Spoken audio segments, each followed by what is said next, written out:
மிகப்பெரும் எதிர்பார்ப்பினை கொண்டிருந்த கனேடிய நாடாளுமன்ற தேர்தல் நிறைவடைந்திருக்கிறது. மீண்டும் ஒரு சிறுபான்மை அரசாங்கத்தை உருவாக்கும் சந்தர்ப்பத்தை மக்கள் லிபரல்களுக்கு வழங்கியிருக்கிறார்கள்.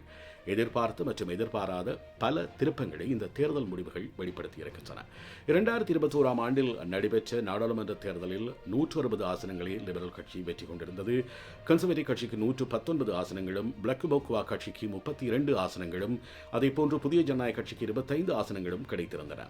பசுமை கட்சி 2 ஆசனங்களை கொண்டதாக கடந்த முறை நாடாளுமன்றத்தில் இருந்தது. ஆனால் இம்முறை நடைபெற்று முடிந்திருக்கின்ற நாடாளுமன்ற தேர்தலில் லிபரல் கட்சிக்கு 168 ஆசனங்கள் கிடைக்கப்பெற்றிருக்கின்றன. கன்சர்வேட்டிவ் கட்சிக்கு 144 ஆசனங்கள் கிடைத்திருக்கின்றன. இந்த 2 பிரதான கட்சிகளும் சிறிய கட்சிகளிடமிருந்து ஆசனங்களை எடுத்திருப்பதான ஒரு விடயத்தை தான் நாங்கள் பார்க்கக்கூடியதாக இருக்கிறது.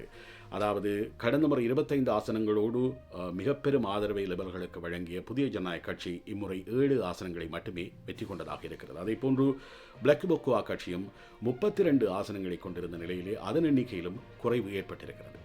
கன்சர்வேட்டிவ் கட்சியை பொறுத்தவரையிலும் புதிய ஜனநாயக கட்சியை பொறுத்தவரையிலும் அவை தங்களுடைய கட்சியின் நாடாளுமன்ற உறுப்பினர்களின் எண்ணிக்கையில் மாற்றங்களை கொண்டிருந்தாலும் 2 கட்சிகளுமே தமது தலைவர்களின் தேர்தல் தொகுதிகளில் தலைவர்கள் தோல்வியடைந்திருக்கிறார்கள். கன்சர்வேட்டிவ் கட்சியின் சார்பில் அதன் தலைவராக கால்டன் தொகுதியில் போட்டியிட்ட பியர் பொலிவி அவர்கள் 2004 ஆண்டிலிருந்து அந்த தேர்தல் தொகுதியிலே வெற்றி பெற்று வந்த போதிலும் இம்முறை மிக முக்கியத்துவம் வாய்ந்த ஒரு தேர்தலில் மிக பிரபல்யமாக அடுத்த பிரதமராக வரக்கூடியவர் என்கின்ற ரீதியிலே பிரசாரப்படுத்தப்பட்ட நிலையிலும் கூட அவருடைய சொந்த தொகுதியில் வெற்றியடைய முடியாத ஒரு நிலை ஏற்பட்டிருக்கிறது. அதே போன்ற நிலைமை ஜக்மீத் சிங் அவர்களுக்கும் ஏற்பட்டிருக்கிறது. இது மக்கள் ஏதோ ஒரு செய்தியை இந்த கட்சிகளுக்கு சொல்ல விரும்புகிறார்கள் என்கின்ற உண்மையினை எங்களுக்கு வெளிப்படுத்தி இருக்கிறது. 2004 ஆண்டிலிருந்து பியர் பொலிவி அவர்கள் கால்டன் தொகுதியிலே தன்னுடைய வெற்றி தொகுதியாக கொண்டிருந்தார். அந்த 20 வருட பாரம்பரியத்தை இம்முறை தேர்தல் அவருக்கு முடிவு செய்து விட்டிருக்கிறது என்கின்ற ஒரு விடயம் இருக்கிறது.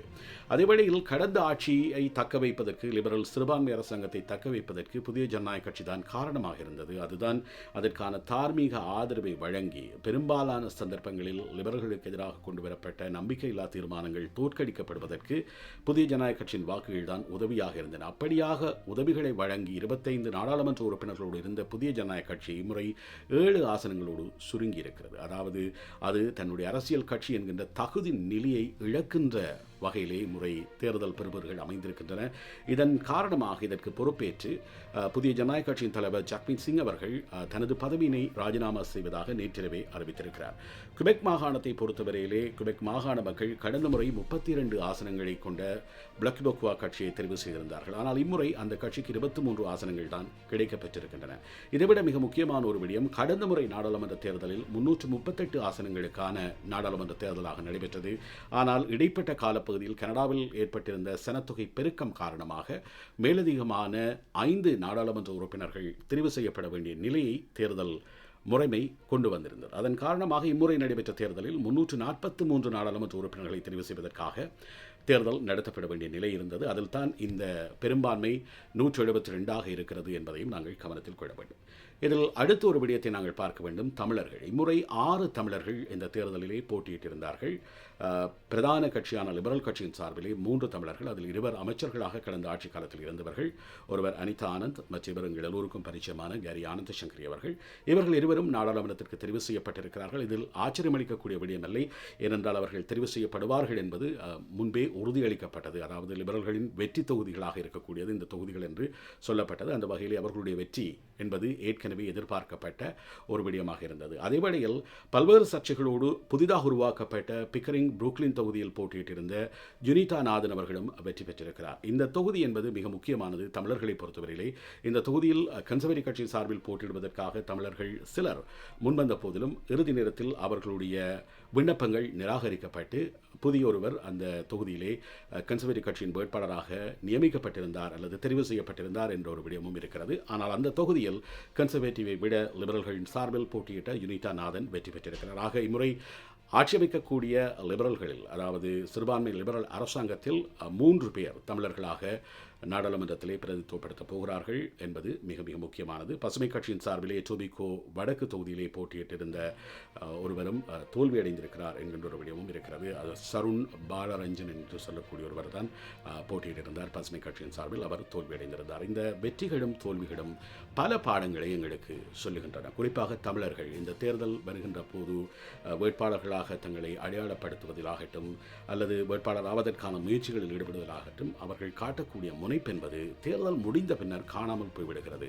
அப்படி அரசியல் ஈடுபாடு இல்லாமல் இருந்துவிட்டு தேர்தல் அறிவிப்புகள் வெளிவருகின்ற போது மட்டும் தேர்தல் களத்தில் தங்களை அறிமுகம் செய்து கொள்ளுகின்றவர்களால் வெற்றி பெற முடியாது என்பதை மீண்டும் மீண்டும் தேர்தல் முடிவுகள் எடுத்துச் சொன்னாலும் கூட இன்னமும் இந்த தேர்தல் முடிவுகளிலிருந்து நாங்கள் பாடங்களை கற்றுக்கொள்ளாமல் இருக்கிறோம். இது ஒரு சிறுபான்மை அரசாங்கம். சில வேளைகளில் சில வருடங்களில் மற்றும் ஒரு பொது தேர்தலுக்கு நாங்கள் செல்லக்கூடிய நிலை ஏற்படலாம். மாகாண சபை தேர்தல், நகர சபை தேர்தல் என்று தேர்தல்களை நாங்கள் எதிர்கொள்வதற்கு தயாராகி கொண்டிருக்கின்ற வேளையில் இந்த தேர்தல்களில் ஈடுபடும் ஆற்றல் அல்லது இந்த தேர்தலில் ஈடுபட வேண்டும் என்ற விருப்பம் கொண்டவர்கள் அதற்காக உழைப்பை வழங்க வேண்டியது காலத்தின் தேவையாக இருக்கிறது. தேர்தல் காலத்தில் மட்டும் வந்து மக்களை சந்தித்து உள்ளேனையா என்று சொல்வதன் மூலமாக ஒரு தேர்தலை வெற்றி கொள்ள முடியாது என்ற செய்தி தொடர்ச்சியாக சொல்லப்பட்டு வருகிறது. அது நகரசபை தேர்தலாக இருந்தாலும் சரி, மாகாண சபை தேர்தலாக இருந்தாலும் சரி, தேசிய மட்டத்தில் நடக்கக்கூடிய தேர்தலாக இருந்தாலும் சரி, மக்களோடு மக்களுக்காக குரல் கொடுத்து மக்களோடு நின்று மக்களின் உணர்வுகளை புரிந்து கொண்டு மக்கள்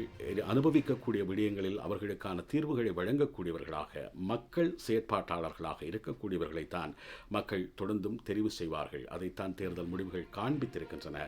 இனியும் நடைபெறப்போகின்ற தேர்தல்களில் வெற்றி பெற வேண்டும் அல்லது இந்த தேர்தல்களில் போட்டியிட வேண்டும் என்ற எண்ணம் கொண்டவர்களுக்கு இந்த தேர்தலும் கூட ஒரு நல்ல படிப்பினையாக இருக்கிறது. இம்முறை தேர்தலை பொறுத்தவரையிலே அமெரிக்க ஜனாதிபதியால் கொண்டு வரப்பட்டிருக்கக்கூடிய வரி விதிப்பு அல்லது கனடாவை 51வது மாநிலமாக மாற்ற வேண்டும் என்ற தொடர்ச்சியான அறைகூவல்கள் அதிகளவான கவனிப்பை பெற்றிருக்கின்றன. அல்லது அமெரிக்காவினால் கொண்டு வரப்பட்டிருக்கக்கூடிய இப்படியான நெருக்குவாரத்தை எதிர்கொள்ளக்கூடிய ஒரு தலைவரைத்தான் நாங்கள் தெரிவு செய்ய வேண்டும் என்று கனேடியர்கள் விரும்பினார்கள். அதுதான் இம்முறை தேர்தல் முடிவுகளில் இருக்கிறது.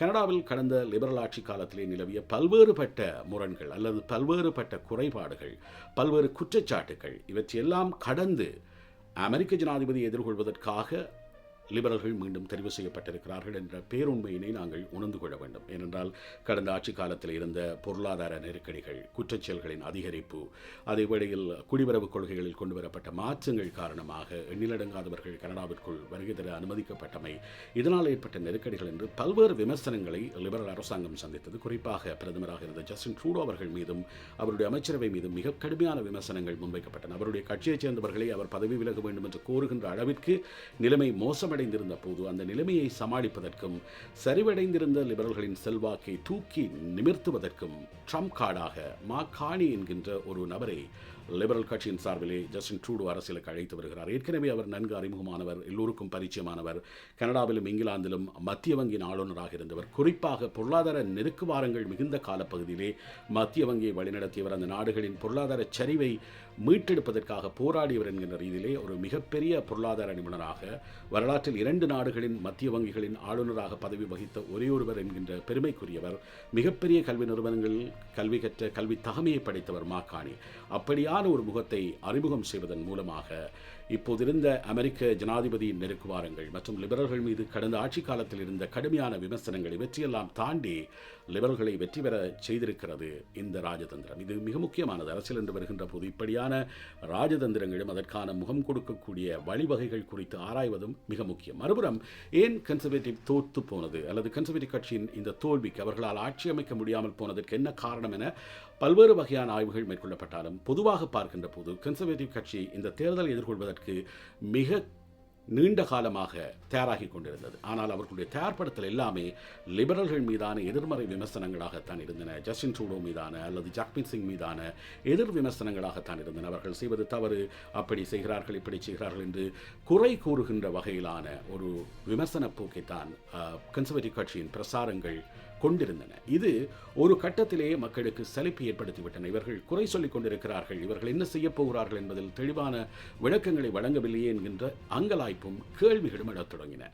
பல விடயங்களை செய்வதாக சொன்னாலும் அதை எப்படி நடைமுறைப்படுத்தப் போகிறோம் என்ற விடயத்தை மக்களிடம் தெளிவுபடுத்துவதற்கு, அதை எடுத்துச் செல்வதற்கு அவர்கள் சரியாக நேரம் எடுக்கவில்லை அல்லது அதை சரியாக கையாளவில்லை என்று சொல்லக்கூடிய விமர்சனம் என்பது கன்சர்வேட்டிவ் கட்சியின் தோல்விக்கு பிரதான காரணமாக இருந்தது. வரிகளை குறைக்கிறோம், குற்றச்செயல்களை கட்டுப்படுத்துகிறோம், குடிவரவு கொள்கையில் மாற்றங்களை கொண்டு வருகிறோம், அரசு செலவினங்களை குறைக்கிறோம் என்றெல்லாம் அவர்கள் சொன்னாலும் அது எப்படி நடைமுறைப்படுத்தப் போகிறது, அதனால் நடைமுறை வாழ்க்கையில் எவ்வாறான தாக்கங்கள் ஏற்படப் போகிறது என்று மக்கள் சிந்திக்க தொடங்கிய போது அது அவர்கள் மத்தியிலே ஒரு நம்பிக்கை இனத்தை தோற்றுவித்தது. அதனால் மிகப்பெரிய வெற்றியை பெற்றிருக்க வேண்டிய கன்சர்வேட்டிவ் கட்சி பிரதமராக வர வேண்டிய பியப்பொலிவரும் தோற்றுப்போகின்ற நிலைக்கு தள்ளப்பட்டிருக்கிறது. மறுபுறம் அதிகளவு ஆசனங்களை கொண்ட மாகாணமாக இருக்கக்கூடிய ஒன்டாரியோ மாகாணத்தில் கன்சர்வேட்டிவ் கட்சிக்கு ஒன்டாரியோ மாகாண கன்சர்வேட்டிவ் கட்சியினால் வழங்கப்படக்கூடிய அல்லது வழங்கப்பட்டிருக்கக்கூடிய ஆதரவு என்பது குறைவாக இருந்த ஒரு விடயத்தையும் பலரும் சுட்டிக்காட்டுகிறார்கள். அதற்கு அதிகார போட்டி காரணமாக இருக்கலாம், அல்லது இரு தலைவர்களுக்கும் இடையில் சரியான உறவு முறை இல்லாததும் ஒரு காரணமாக இருக்கலாம் என்று சொல்லப்படுகிறது. 343 நாடாளுமன்ற உறுப்பினர்களை கொண்ட கனேடிய நாடாளுமன்றத்திலே 122 பேர் ஒன்டாரியோ மாகாணத்தில் இருந்து செல்லப்போகிறார்கள். அது மிக மிக முக்கியமானது. அப்படி இருக்கக்கூடிய ஒரு பலம் பொருந்திய மாகாணத்தின் மாகாண முதல்வராக இருக்கின்றவர் ஒரு புரோகிரசிவ் கன்சர்வேட்டிவ் கட்சியின் தலைவராக இருக்கக்கூடிய டாக் ஃபோர்ட். உண்மையில் கன்சர்வேட்டிவ் கட்சி என்று வருகின்ற போது இரண்டு வெவ்வேறு கட்சிகளாக இருந்தாலும் கூட பரஸ்பர புரிந்துணர்வோடு அவை செயல்படக்கூடிய ஒரு நிலை இருக்கும். இரண்டுமே பழமைவாதத்தை அல்லது அதை பின்பற்றக்கூடிய கட்சிகளாக இருப்பதால் அவர்களுக்கு இடையிலான ஒரு புரிந்துணர்வு இருக்க வேண்டும், இருந்திருக்கலாம். ஆனால் அது இங்கே இல்லாமல் போயிருப்பதுதான் இந்த தோல்விக்கு மற்றொரு காரணமாக இருக்கிறது. காரணம், இந்த தேர்தலில் நடைபெற்றிருக்கக்கூடிய இந்த 2025ஆம் ஆண்டு நாடாளுமன்ற தேர்தலை பொறுத்தவரையிலே லிபரல்கள் 69 இடங்களையும் கன்சர்வேட்டிவ் கட்சி 53 இடங்களையும் ஒன்டாரியோ மாகாணத்திலே வெற்றி கொண்டிருக்கிறார்கள். இனி எந்த கட்சிகளும் ஒன்டாரியோ மாகாணத்திலே தமக்கான ஆசனங்களை பெறவில்லை என்ற நிலையிலே இந்த எண்ணிக்கையில் மாற்றம் ஏற்பட்டிருக்குமாக இருந்தால், அல்லது புரோகிரசிவ் கன்சர்வேட்டிவ் கட்சி டாக் ஃபோர்ட் தலைமையிலான கன்சர்வேட்டிவ் கட்சி தேசிய ரீதியிலே கன்சர்வேட்டிவ் கட்சி ஆட்சி அமைப்பதற்கு தேவையான ஒத்துழைப்புகளை வழங்கி அவர்களும் இணைந்து பணியாற்றக்கூடிய அல்லது அவர்களுடைய ஒத்துழைப்பும் கிடைத்திருக்குமாக இருந்தால் இந்த எண்ணிக்கை மாறியிருக்கும் என்று சில ஆய்வாளர்கள் சுட்டிக்காட்டுகிறார்கள். ஆனால் அதற்கான உறவு நிலை என்பது டாக் ஃபோர்ட் அவர்களுக்கும் பியப்பொலிவி அவர்களுக்கும் இடையிலே இருக்கவில்லை. அவர்கள் இருவரும் பரஸ்பரமான ஒரு புரிந்துணர்வின்மையை தொடர்ச்சியாக வெளிப்படுத்தி வந்ததன் காரணமாகவும் கூட இந்த தேர்தல் முடிவுகள் எதிர்பார்த்த அளவு கன்சர்வேட்டிவ் கட்சிக்கு சாதகமாக அமையவில்லை.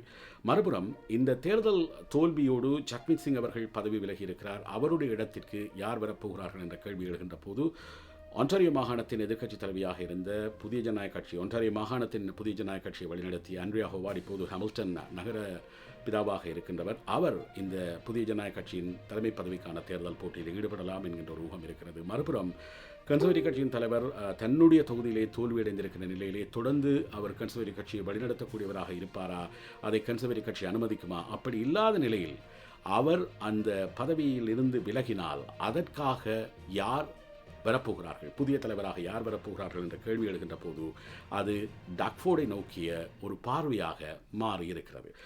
தேசிய ரீதியிலே கன்சர்வேட்டிவ் கட்சியை தலைமை தாங்குகின்ற ஒரு விருப்பம் டாக் ஃபோர்ட் அவர்களுக்கு இருப்பதாக அவருக்கு நெருக்கமானவர்கள் சொல்லி வருகிறார்கள். தேசிய ரீதியிலே கன்சர்வேட்டிவ் கட்சியை அல்லது கனடாவை வழிநடத்துவதாக இருந்தால் இப்போது இருக்கின்ற நிலையிலே தன்னை ஒரு தேசிய தலைவராக வெளிப்படுத்த வேண்டிய நிலை டாக் ஃபோர்டுக்கு இருக்கிறது. அதன் காரணமாகத்தான் அமெரிக்காவினால் கொண்டு வரப்பட்டிருக்கக்கூடிய வரிகள் அல்லது அமெரிக்காவின் நெருக்குவாரங்களுக்கு எதிராக ஏனைய மாகாண தலைவர்களை விட டாக் ஃபோர்ட் கடுமையான நிலைப்பாட்டை எடுக்கிறார், கடுமையாக குரல் கொடுக்கிறார், கடுமையாக எதிர்வினை ஆற்றுகிறார் என்கின்ற ஒரு விடயமும் இருக்கிறது. அதைவிட மாகாணங்கள் மற்றும் பிராந்தியங்களின் தலைவர்களின் கூட்டமைப்பின் தலைவராகவும் டாக் ஃபோர்ட் விளங்குவதால் அவருக்கு ஏனைய இடங்களில் இருந்தும் செல்வாக்கு கிடைத்திருக்கிறது. இந்த செல்வாக்குகளின் மத்தியிலே அவர் பிரதமர் கனவோடு அடுத்த முறை தேர்தலுக்காக தன்னை தயார்படுத்தலாம் என்கின்ற ஊகங்களும் இருக்கின்றன.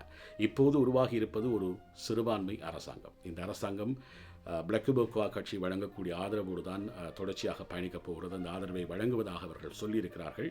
எத்தனை காலத்திற்கு இந்த ஆதரவு கிடைக்கும், என்ன நிபந்தனையின் அடிப்படையில் அவர்கள் இந்த ஆதரவை வழங்கப் போகிறார்கள் என்பதெல்லாம் மிகப்பெரிய கேள்விகளாக தொக்கி நிற்கின்றன. இப்போதுதான் அரசாங்கம் ஒன்று உருவாகப் போகிறது. ஏற்கனவே பிரதமராக இருக்கின்றவர் தொடர்ந்து பிரதமராக பதவியில் நீடிக்க முடியும். அமைச்சர்களாக இருக்கின்றவர்களும் அதே அமைச்சர் பதவிகளோடு நீடிக்கலாம்.